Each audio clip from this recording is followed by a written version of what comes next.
All right. So let me try to zoom in on this a little bit.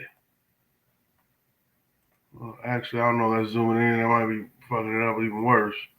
Okay. Well, man, my man Wacka Flocka had to chime in when he came out with his Atlanta Mount Rushmore, and I thought it was interesting because not a lot of people was chiming in on what they Mount Rushmore was, but a lot of people wasn't putting a little description as to why they was on there. So I like the way he broke it down. Now, this is his opinion, of course, but I just had to share this with y'all. My man Wacka Flocka just shook the game with his Atlanta rap Mount Rushmore. Now, he put Ludacris at the top of this list. I'm not sure if he's doing it by order or he's just speaking his mind. But he got Ludacris, the punchline king, who put charisma on the map. All right, he got Gucci Man, which is respectful because, they're not enemies or none, but they're not seeing the best of eye to eye, right? You know what I'm saying? But they still got respect for each other. Anyway, he calls Gucci Man the godfather of trap, still shaping the streets. It's crazy. Gucci still has his fingers and his imprint in the game, at least how people are presenting their rap to the world. You know what I'm saying? He's not behind in the videos like he once was, but you can still see that influence. Future, the voice of a generation, pain in every bar. I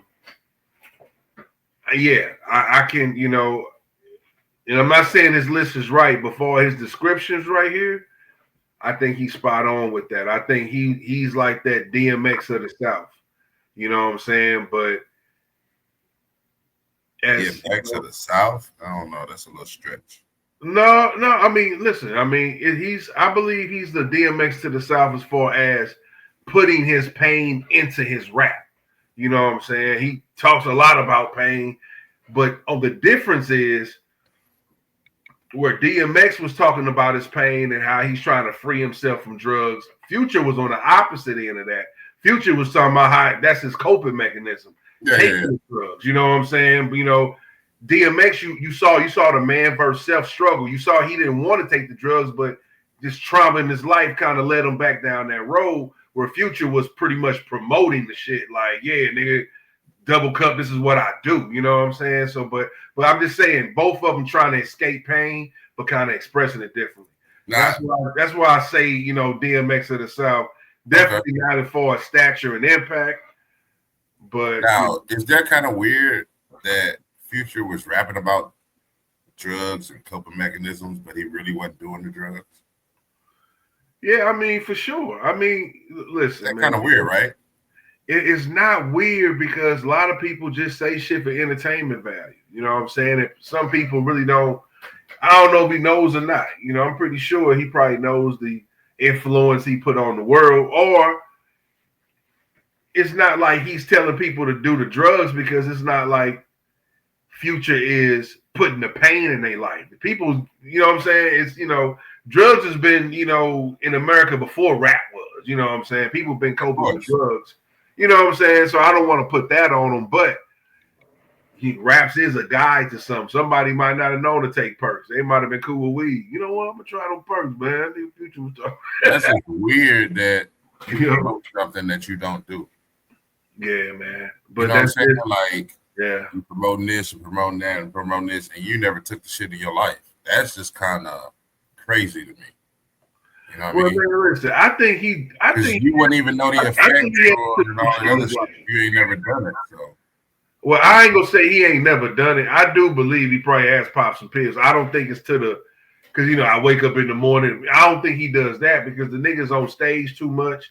He's always performing too much. You know what I'm saying? We've seen people burnt out on drugs on stage.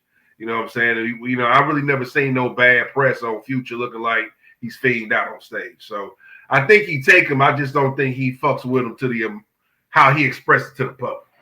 You know what I'm saying? Because you would think that nigga takes one every 6 hours or some shit. Bro, the way he rap about it compared to, I remember seeing an interview. It was a while ago, but he was like, they were asking him about Dirty Sprite 2 and all like the drug references and shit, and he was just kind of like, yeah, that ain't me. That's not what I do. So I was just like, that's kind of wild. Like, you know what I mean? you put that shit out there, but you don't even actually indulge. Like 50 Cent, it's kind of like 50 Cent. He made that one smoking weed song on his first CD for real, and he didn't make no more after that because he don't indulge. Right. You know what I'm saying? So it's just kind of weird in that aspect. So I don't know, man. You know, I just know that it's not shocking because because rappers became commercial. People will sell whatever just to sell records. You know what I'm saying? People say whatever, man. You know, it's been like that. People who gang bang ain't really banging, but know the shit pop. You know what I'm saying? So listen, it's just people that price of fame, man. What are you willing to do? You know what I'm saying? Yeah, I didn't want to keep rambling, my bad. So you on your last one. Well, yeah, man, keep it going, man. Lil Jon, the Crunk Pioneer. Now I had a little. Now this is the one I had to. I gotta say, I don't agree with that. I know he is a Crunk Pioneer, but he said the Crunk Pioneer. You know, like I said, 3 6 Mafia was talking about Crunk before I even heard Lil Jon say anything about Crunk. You know what I'm saying? 3 6 Mafia had songs about getting crunk on their old mixtapes that came out in 1993. They first song or one of their first big songs was Turn the Club Up, nigga, 1997. That's what I'm saying. So that's where I have to kind of pause because a lot of people don't like to put 3 6 Mafia in that slot right there. But that's the truth. And I'm not even say, now Lil Jon did have that one song that had Get Crunk, Get Crunk, Who You With? Get Who You With? Who You With? Now that song was early on in the 90s. I think that might have been like 95 though. You know what I'm saying? If I'm not mistaken. I could have been 92. 90, let me see, man. Let me see when that came out. Let me see when that came out, man. Let's see. I don't see why nobody be giving Pastor Troy his flowers. Who You With? Oh, that came out in 97. Yeah, man. 3 6 Mafia was already on that. That Crunk. I mean, that Club Up was around the same time, though, wasn't it? 97? Who's that? They made two versions. One of them, the original, right, I believe, is Dub Tear the Club Up 97, and then they got another one called Tear the Club Up 95.